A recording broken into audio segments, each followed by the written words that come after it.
Siamo sardi, siamo spagnoli, africani, fenici, romani, arabi, cartaginesi, pisani, bizantini, piemontesi. Siamo la ginestra d'oro giallo che spiovano sui sentieri rocciosi come grandi lampade accese.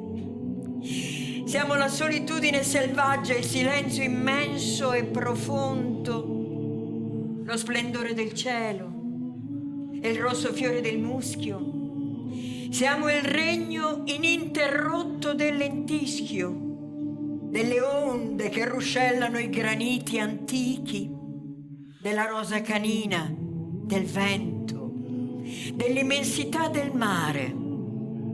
Siamo una terra antica di lunghi silenzi, di orizzonti ampi e puri, di piante fosche, di montagne bruciate dal sole e dalla vendetta. Noi siamo sardi. Quando lasci quest'isola, dimentica il tuo cuore. Lo uccideremo d'amore. Siamo le ginestre d'oro giallo che spiovono sui sentieri rocciosi come grandi lampade accese, come grandi lampade accese.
Ma che bello, ma che bello.